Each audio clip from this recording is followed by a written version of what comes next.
la traîne hors de la chambre de l'empereur à l'aube. Elle ne marche pas. 2 serviteurs la tiennent par les bras et la traînent sur le sol de marbre, où ses pieds effleurent à peine la surface froide. Ses yeux restent ouverts, mais il ne regarde plus rien. Il n'y a ni rage, ni larmes, ni supplication. Juste une immobilité qui n'appartient pas à une fille de 14 ans. Il y a 3 jours, cette même jeune fille riait dans la pièce voisine de la tienne. Il y a 3 jours, elle était encore quelqu'un. Une servante te voit t'observer. Elle s'approche vite, te prend par l'avant-bras et te pousse de nouveau dans ta chambre. Sa voix est basse, presque un murmure qui brûle plus qu'un cri. Ne regarde pas, ne regarde jamais. Et quand ils viendront te chercher, ne résiste pas. Rome, en 39 après Jésus-Christ. Toi aussi, tu as 14 ans. Tu es enfermé depuis 6 jours dans un lieu qu'ils appellent le Jardin de Vénus. Et tu viens de comprendre ce qui se passe quand une porte s'ouvre la nuit. Ton père a dit que c'était un honneur. Ta mère a pleuré quand tu es monté dans le carrosse, mais elle l'a fait en silence. Les voisins regardaient avec un mélange d'envie et de fierté, tandis que tu t'avançais vers le palais. Personne n'a parlé de danger. Personne n'a prononcé la vérité. Personne ne t'a dit que l'homme le plus puissant du monde avait transformé les jeunes corps en une liste, en noms gravés sur des tablettes, en chiffres que l'on révise et que l'on raye, avec la même froideur que celle avec laquelle on contrôle le grain ou l'or de l'Empire. Quand elles reviennent, si elles reviennent, elles ne sont plus les mêmes. C'est la première chose que tu apprends ici. Ce n'est pas la peur qui transforme les jeunes filles, mais quelque chose de plus profond. Une absence. Comme si une partie essentielle avait été arrachée et laissée derrière dans une chambre dont personne n'ose prononcer le nom. Ce qui est vraiment terrifiant, ce n'est pas ce qui se passe derrière ces portes closes, c'est que tout le monde le sait. Les gardes, les fonctionnaires, les parents qui ont livré leurs filles à l'entrée du palais, tous comprennent et tous se taisent. Ceci est l'histoire de ce qui s'est passé sous le règne de Caligula. Mais avant de comprendre le jardin de Vénus, avant de saisir comment un lieu peut ressembler à un paradis et fonctionner comme une cage, il est nécessaire de comprendre quelque chose de plus troublant. Comment un être humain en vient à croire qu'il peut tout faire? Car Caligula n'est pas né monstre. Il a été construit, façonné, fabriqué lentement par le pouvoir, la perte et l'absence absolue de limites. Rome ne s'est pas réveillée un matin gouvernée par la cruauté. Elle l'a accepté pas à pas. D'abord comme une rumeur, puis comme une gêne, ensuite comme un secret qu'il était plus sûr de ne pas mentionner. C'est ainsi que fonctionnent les machines du silence. Elles n'ont pas besoin de cris ni de violence visible. Elles ont juste besoin que suffisamment de personnes décident que regarder est trop dangereux. Pendant que tu attends dans ta chambre, entouré de tissus doux et de parfums sucrés qui donnent le vertige, tu comprends la dernière leçon du jardin. La peur ne se présente pas toujours comme l'obscurité et les chaînes. Parfois, elle se déguise en luxe, en privilège, en honneur. Et quand tu reconnais enfin ce déguisement, il est déjà trop tard pour t'échapper. Bien avant l'existence du jardin de Vénus, avant que les couloirs du palais ne se remplissent de portes closes et de silences forcés, il y a eu un enfant. Un petit garçon qui courait entre les tentes militaires, riant, vêtu d'une version minuscule de l'armure romaine. Les soldats le prenaient dans leurs bras, le célébraient, l'appelaient Caligula, petite botte, à cause des chaussures qu'il portait comme un jeu. Pour eux, c'était un présage de victoire. Pour Rome, c'était le fils de l'homme le plus admiré de son temps. Germanicus n'était pas seulement un général, c'était un symbole. Il représentait ce que Rome voulait croire d'elle-même, l'honneur, la discipline, la gloire partagée. Et l'enfant qui le suivait à travers les camps grandit en croyant que le monde était un endroit sûr tant qu'existait la protection de ce nom. Mais cette illusion dura peu, trop peu. Quand Caligula avait à peine 8 ans, son père mourut subitement. La version officielle parla d'une maladie. La version qui circulait en chuchotis disait autre chose. À Rome, les rumeurs ne naissent pas par accident. Elles naissent parce que la vérité ne peut être dite à voix haute. L'enfant apprit cette leçon tôt. Il apprit que la réalité ne coïncidait pas toujours avec ce qu'il était permis d'affirmer. Ensuite vint la chute de sa famille, pièce après pièce, comme si quelqu'un effaçait méticuleusement une lignée entière. Sa mère fut écartée du centre du pouvoir, accusée de trahison, condamnée à disparaître loin des regards. Ses frères aînés connurent des destins similaires, éloignés, réduits au silence, réduits à des noms qui ne devaient plus être prononcés. Caligula observa tout. Il ne put rien faire. Et surtout, il comprit quelque chose d'essentiel. Survivre signifiait ne pas réagir. Contrairement à d'autres enfants marqués par la perte, Caligula ne trouva pas refuge dans le deuil. Il trouva refuge dans l'adaptation. Il apprit à contrôler son visage, à mesurer chaque geste, à ne pas laisser transparaître la douleur. Dans un environnement où une émotion mal exprimée pouvait être interprétée comme une menace, la neutralité devint une forme de défense. Ne pas pleurer, c'était survivre. Ne pas demander, c'était vivre un jour de plus. À 19 ans, Caligula était le dernier de sa famille, le seul à avoir réussi à rester debout alors que tout s'effondrait autour de lui. Alors l'appel arriva. L'empereur Tibère voulait le voir à Capri, non pas comme un invité, mais comme un otage silencieux. Tous savaient que Tibère avait été responsable de la destruction de sa famille. Caligula le savait aussi, et pourtant, il s'y rendit. Ce voyage ne fut pas un honneur, ce fut une leçon finale. Caligula entra dans le monde du pouvoir absolu, non pas comme un dirigeant, mais comme un témoin. Un témoin obligé de sourire, d'obéir, d'observer sans intervenir. À Capri, il comprit que la cruauté ne crie pas toujours. Parfois, elle s'organise, elle s'administre, elle se normalise. Et le jeune homme apprit quelque chose d'encore plus dangereux. Celui qui survit au sein de ce système finit par le comprendre trop bien. Capri n'était pas seulement une île. C'était une frontière invisible entre ce que Rome prétendait être et ce qu'elle était réellement quand personne n'observait. Loin du Sénat, loin du peuple, loin de toute limite morale, l'empereur Tibère avait transformé ce lieu en un espace où la volonté impériale ne rencontrait aucune résistance. Là, il n'y avait pas de scandale, car il n'y avait pas de témoins. Il n'y avait pas de honte, car personne n'avait de comptes à rendre. Lorsque le jeune Caligula arriva à Capri, il comprit immédiatement qu'il était entré dans un monde différent. Non pas un refuge, mais une école silencieuse où le pouvoir s'exerçait sans déguisement. Les sources antiques décrivent l'île comme un lieu enveloppé de rumeurs, un endroit où la peur n'avait pas besoin d'être annoncée. Il suffisait de respirer l'air pour comprendre que tout était permis, pourvu que cela vienne d'en haut. Caligula savait qu'il était entouré de ceux qui avaient détruit sa famille. Il savait que le moindre geste, le moindre regard déplacé, pouvait le transformer en le prochain nom effacé. Alors, il fit la seule chose qu'il pouvait faire. Il observa. Il écouta. Il apprit. Pendant des années, il devint une ombre parfaite, quelqu'un de présent mais d'invisible. Son talent ne fut pas la rébellion, mais la patience. Les historiens antiques ont écrit une phrase qui glace le sang par sa précision. Il n'y eut jamais de serviteur plus obéissant, ni de maître plus cruel. À Capri, Caligula apprit comment briser une personne sans la toucher. Comment l'isolement, l'incertitude et l'humiliation constante peuvent détruire plus que n'importe quelle punition visible. Il apprit que le vrai pouvoir n'a pas besoin de démontrer sa force. Il a seulement besoin de convaincre les autres qu'il n'existe pas d'alternative. Tibère gouvernait depuis sa retraite, entouré de peur et de silence. Personne ne le défiait. Personne ne le corrigeait. Et ce vide moral fut le terrain où Caligula acheva sa formation.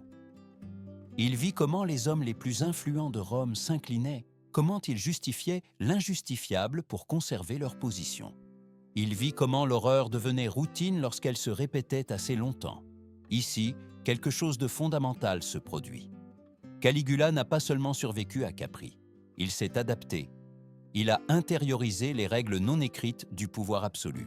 Il a compris que l'impunité ne naît pas du chaos, mais de la distance. Loin du peuple, loin des lois, loin du regard public, tout peut être réorganisé pour servir un seul désir. Quand Tibère mourut, officiellement de cause naturelle, Capri fut laissé derrière.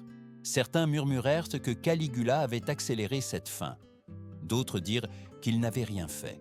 La vérité est sans importance. L'important est que l'apprenti quitta l'île devenue empereur. Il n'était plus l'enfant qui avait perdu sa famille. Il n'était pas non plus seulement une victime. Il était quelqu'un qui avait compris le mécanisme complet. Rome célébra son arrivée.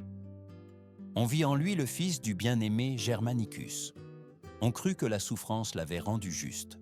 On ne comprit pas qu'elle l'avait aussi rendu dangereux. Car Capri ne crée pas d'hommes compatissants. Elle crée des hommes qui savent exactement jusqu'où ils peuvent aller quand personne ne les arrête. Et cette fois, aucune île ne pouvait le contenir. Désormais, toute Rome était Capri. Quand Caligula entra dans Rome comme empereur, la ville crut se réveiller d'un cauchemar.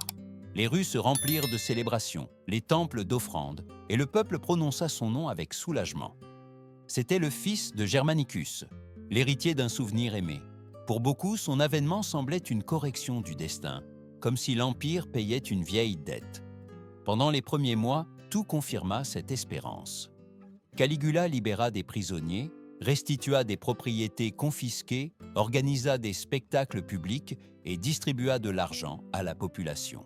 Les sénateurs souriaient, les chroniqueurs parlaient d'une nouvelle ère, et Rome se persuada que l'horreur était derrière elle, enterrée avec Tibère. Le jeune empereur semblait proche, généreux, presque humain. Personne ne soupçonnait que ce n'était pas un début, mais un masque. Puis vint la maladie, une fièvre intense qui le maintint isolé pendant des semaines. Les récits anciens ne s'accordent pas sur ce qui s'est passé ces jours-là. Certains parlent de délire, d'autres de vision, d'aucuns insinuent un effondrement total du corps et de l'esprit.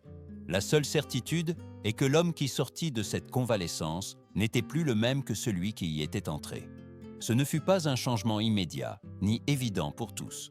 Au début, ce furent beaux de petits gestes, des regards plus longs, des silences gênants, des décisions inexpliquées. Comme si quelque chose d'intérieur s'était fracturé, mais restait encore caché sous une surface intacte. Rome n'a pas su reconnaître le signe. Elle ne le fait jamais. La maladie n'a pas créé l'obscurité en Caligula. Elle a seulement brisé la dernière digue qui la contenait. Tout ce qu'il avait appris à Capri, tout ce qu'il avait gardé sous une obéissance forcée, trouva enfin un espace sans limite où se déployer. Le pouvoir absolu ne l'a pas corrompu. Il lui a donné la permission. C'est ici que commence la transformation la plus dangereuse. Caligula cessa de se voir comme un homme parmi les hommes. Il commença à se voir comme une force à part, détachée des normes communes. Quand personne ne peut te corriger, quand personne ne peut te dire non, la réalité se plie. Le monde devient une scène et les personnes des éléments remplaçables. Les fonctionnaires impériaux le remarquèrent avant le peuple. Les ordres devinrent plus spécifiques, plus froids. Des rapports étaient demandés sans explication apparente, des listes, des registres, des détails minutieux qui ne semblèrent pas urgents, mais insistaient. Quelque chose s'organisait. Non pas comme une impulsion, mais comme un plan. Rome continuait de célébrer. Les banquets se poursuivaient. Les monnaies à l'effigie de l'empereur circulaient dans tout l'Empire. Pendant ce temps, dans les couloirs du pouvoir, une structure invisible se construisait. Une qui n'avait pas besoin de cris ni de châtiments publics. Une qui fonctionnerait grâce à l'obéissance automatique de ceux qui croyaient accomplir leur devoir. Caligula avait appris que la terreur la plus efficace n'est pas celle qui se montre, mais celle qui s'administre en silence. Et maintenant, avec l'Empire entier comme scène, il était prêt à mettre en pratique la leçon finale. Non pas comme un accès de folie, mais comme un système. Ce qui allait suivre n'aurait pas l'air de violence. Cela ressemblerait à de l'ordre, à une procédure, à la normalité. Et précisément pour cela, il serait impossible de l'arrêter à temps. Le changement ne fut pas accompagné d'annonces ni de décrets visibles. Il arriva enveloppé de paperasses, d'ordres scellés, de visites discrètes effectuées par des fonctionnaires vêtus comme toujours et parlant avec la même courtoisie habituelle. Personne n'interrompait, personne ne menaçait. Il posait simplement des questions. Âge, origine familiale, réputation, apparence. Des détails notés avec soin, comme s'il s'agissait d'affaires administratives sans importance. C'est ainsi que naquit la machine, non pas d'une impulsion, mais d'une organisation méticuleuse. Caligula n'agissait pas seul, il n'en avait pas besoin. Il avait appris à Capri que le vrai pouvoir s'exerce lorsque d'autres font le travail pour vous. Des fonctionnaires impériaux parcouraient les quartiers riches et modestes, porteurs de sceaux qui ouvraient toutes les portes. Les familles écoutaient, acquiesçaient, acceptaient. Personne ne voulait paraître ingrat face à ce qui était présenté comme un privilège exceptionnel. Les noms étaient écrits sur des tablettes de cire. À côté de chaque nom, un âge, une brève description physique, une origine sociale. Il n'y avait aucune émotion dans ces listes, aucun jugement moral, seulement de l'ordre, seulement de la méthode. Le système ne demandait pas ce que ressentaient dans les personnes inscrites. Il vérifiait seulement si elles remplissaient les critères. L'humanité était réduite à une ligne dans un inventaire. Ce qui est troublant, ce n'est pas que ces listes aient existé. Ce qui est troublant, c'est qu'elles aient si bien fonctionné. Chaque fonctionnaire avait des objectifs clairs, des rapports à livrer, des résultats à démontrer. Ils mesuraient leur efficacité en chiffres. Combien de maisons visitées? Combien de noms enregistrés? Combien de candidates considérées adéquates? Personne ne parlait de conséquences. Personne ne parlait de destins finaux. Cela ne figurait pas dans les documents. C'est à ce point que l'histoire cesse de ne concerner que Caligula, car une seule personne ne peut maintenir un tel système pendant des années. Pour qu'il fonctionne, il a besoin de collaboration. Il a besoin que beaucoup fassent pour leur part sans s'arrêter pour penser à l'ensemble. La cruauté se dilue lorsqu'elle est répartie entre suffisamment de mains. Les parents ne se rebellèrent pas. Dans une société où l'honneur était tout, être convoqué par l'empereur était présenté comme une distinction. Certains se la disputaient. Ils habillaient leurs filles avec soin, coiffèrent leurs cheveux, leur parlèrent de devoir et de fierté, d'autres pleuraient en silence. Mais même ceux-là acceptaient, car refuser l'appel signifiait se marquer. Et à Rome, être désigné était plus dangereux qu'obéir. Ainsi, la machine avançait sans résistance visible, non pas parce que personne ne savait ce qui se passait, mais parce que chaque rouage trouvait une raison de continuer à tourner. Les fonctionnaires obéissaient aux ordres, les familles protégèrent leur position, les voisins regardaient ailleurs. Et l'empereur observait de loin, sûr que le système ferait le travail sans avoir besoin de se salir les mains. La terreur, lorsqu'elle est correctement organisée, n'a pas besoin de se montrer. Il suffit qu'elle semble inévitable. Il suffit qu'elle se présente comme faisant partie de l'ordre naturel des choses.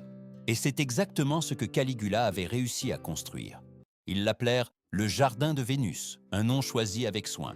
Il évoquait la beauté, l'harmonie, l'apprentissage. Il sonnait comme une musique douce, des fontaines et des fleurs, un lieu où rien de mal ne pouvait exister.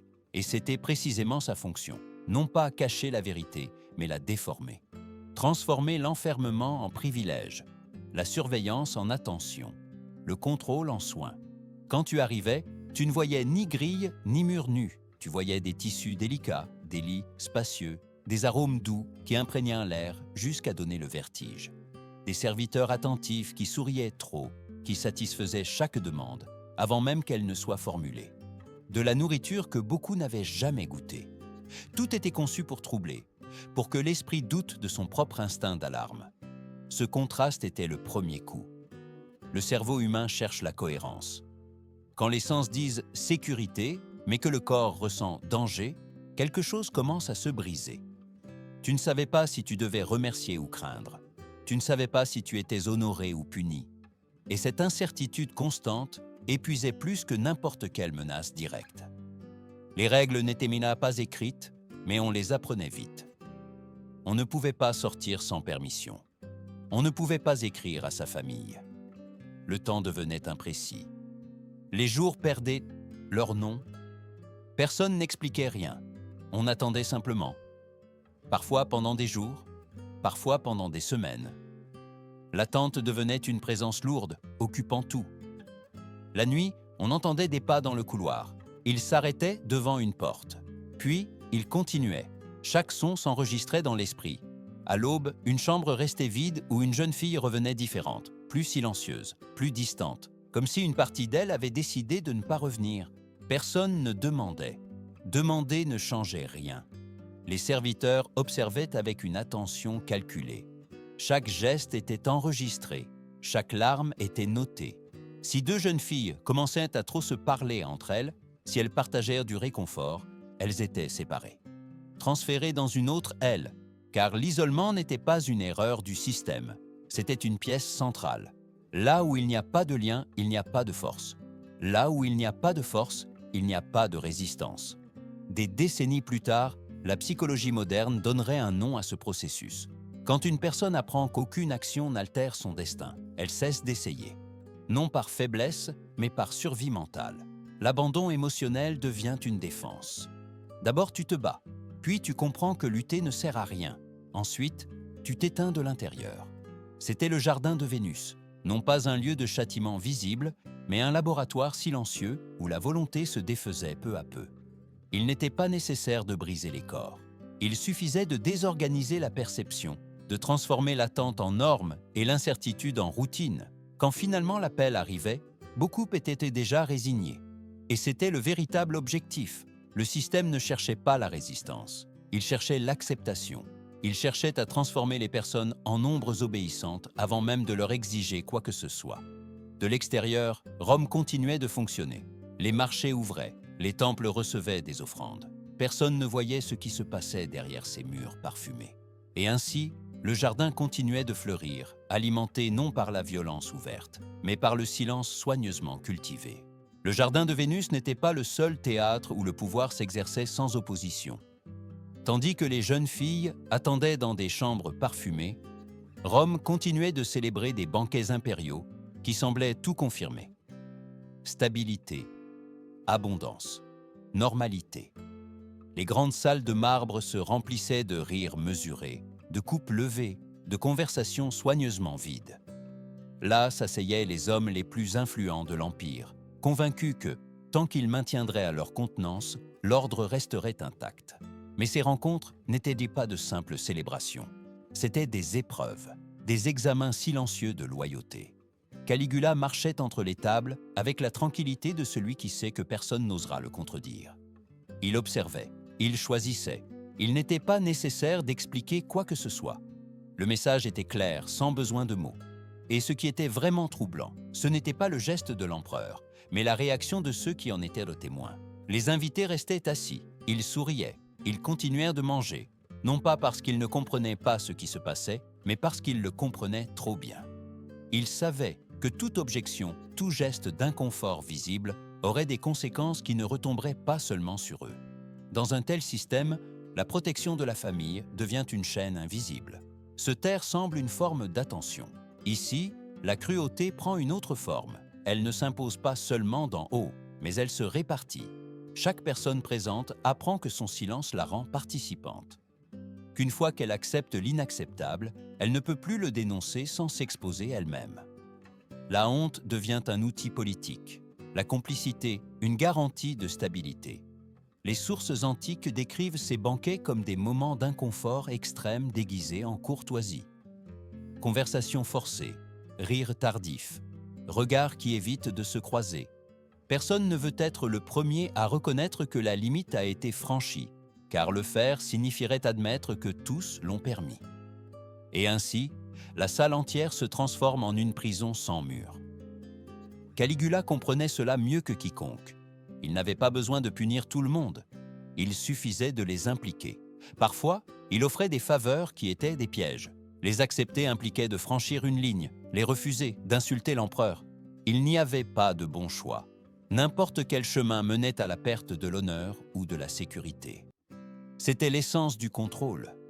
Ce qui se brisait lors de ces banquets n'était pas seulement la dignité individuelle.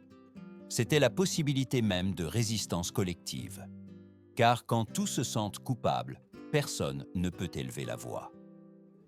Le système se maintient non par la peur d'une punition immédiate, mais par la peur d'être exposé aux autres. À la fin de la nuit, les invités rentraient chez eux. Ils embrassaient leurs enfants, se couchaient aux côtés de leurs épouses. Ils feignaient la normalité. Mais ils savaient que quelque chose avait changé pour toujours. Ils avaient été vus. Ils s'étaient tus. Et cette connaissance partagée était une forme de captivité aussi efficace que n'importe quelle chaîne. Ainsi fonctionnait l'Empire sous Caligula, non seulement par des ordres et des gardes, mais par la transformation de chaque témoin en complice. Une fois que suffisamment de personnes acceptent ce rôle, la machine n'a plus besoin de se défendre. Elle se protège seule. Toute machinerie, aussi parfaite qu'elle puisse paraître, commet des erreurs. Caligula, occupé à soumettre des sénateurs et à maintenir un système construit sur le silence, oublia quelque chose d'essentiel. Le pouvoir peut domestiquer ceux qui en dépendent, mais il ne contrôle pas toujours ceux qui vivent armés au sein de leur propre discipline. Parmi les hommes qui l'entouraient quotidiennement, Il y en avait un qui n'appartenait pas au monde des excuses ni des négociations, un soldat. Il s'appelait Cassius Chaerea. Il n'était ni jeune ni ambitieux. Il avait servi Rome pendant des décennies et connaissait le poids de l'obéissance. Sa fonction était simple et dangereuse, être proche de l'empereur, le protéger, l'accompagner. Caligula trouva en lui une cible facile pour le mépris quotidien. Un trait physique suffit à le transformer en objet de moquerie constante, répétée, publique.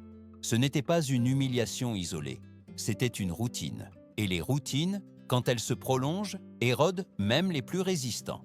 Pour les sénateurs, supporter le déshonneur avait une logique. Ils avaient des familles à protéger, des patrimoines à conserver. Ils pouvaient rationaliser le silence.